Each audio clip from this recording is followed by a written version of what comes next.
quick thank you to the patrons of the channel. Thank you guys. You rock. Welcome to the Twisted Tentacle Inn. I'm your innkeeper, Vase Odin, and today we'll be talking about Voice of Ra.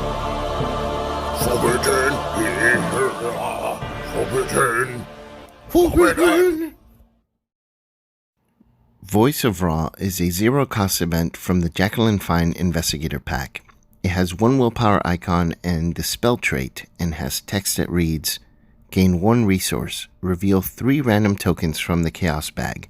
For each special symbol revealed, gain an additional 2 resources. Clearly this card's purpose is resource generation. At first glance, it seems too random to be dependent, but because it's a mystic card, there's plenty of ways to make this card work for you. It's hard not to compare this card to other resource generation cards like Emergency Cash, Sacrifice from the City of Archives Mythos Pack, and Uncaged the Soul from the Path to Carcosa Deluxe expansion. There are other mystic cards that help with resource economy, such as the Robes of Endless Night from the Jacqueline Fine Investigator deck, and Jewel of Aurelius from the Where Doom Awaits Mythos Pack, which, in my opinion, is one of the best mystic cards available right now. Now that the card pool has grown, a class that was once known for having expensive cards and no means to pay for them now has some amazing ways to maximize their resources. So what separates Voice of Ra from the others? Let's go one by one, and we'll go through the comparisons and discuss the cards that interact with this card to help maximize its value. Voice of Ra versus Emergency Cash. Both are events and both cost 0 resources to play. The only benefit Emergency Cash has is that it grants a very straightforward 3 resources. There are no combos or special moves required. Just play the card with an action and collect your 3 resources. If you're engaged with an enemy though, you'll have to take an attack of opportunity to play this card. It also has no pips. You're forced to play this card for its only purpose, and that's resource generation. Voice of Ra also takes an action to use, but because of its spell trait, it interacts with cards like the level 2 Robes of Endless Night, which allows you to play it without taking any attacks of opportunity. You can also search for it with cards like Arcane Initiate from the core set or Word of Command from Dark Side of the Moon. You can even attach it to Diana Esperance from In the Clutches of Chaos and play it multiple times. If you're feeling extra dark, you can even use Divermus Mysterious from Union and Disillusion Mythos Pack, and once you've played it, you can play it again from your discard pile. Or you can commit Prescient, a skill card from the Jacqueline Fine Investigator Pack, to a test, and pick up a copy of Voice of Ra back from your discard pile. It also has a willpower pip, which means that if you don't need the extra resources, you can at least commit it to a test. In Mystic, most of your tests will be willpower based, so this card will never need to just hopelessly sit in your hand like Emergency Cash has to sometimes. Now, let's compare it to another Mystic resource generation card, Sacrifice. Sacrifice has its uses.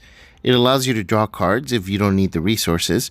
The only thing is that Sacrifice is very situational and clearly not a card you'll be able to play early in the game most of the time. Voice of Ra can work in early game and mid game as well as late game. Plus, Sacrifice is not a spell, which means it doesn't interact with all the cards mentioned earlier. How about Uncaged the Soul? This card grants you the equivalent of 3 resources. It also has 2 willpower pips instead of the 1 from Voice of Ra. I think both cards are useful. Voice of Ra has the added benefit of granting you resources that can be used on anything, where Uncaged the Soul is limited to spells and rituals. Plus, not all spells and rituals cost 3 resources, which means you're not always getting the full value of Uncaged the Soul. With Voice of Ra, the resources stay with you until you need them. Of course, having resources just sitting there is not always the best use of Voice of Ra, but I think you get what I'm getting at. Finally, Voice of Ra has the potential to net you 7 or more resources in one action. This card has tons of interactions with other cards too. We mentioned a few of them earlier, but the best interactions are the ones that allow you to maximize the amounts of resources that you gain from it.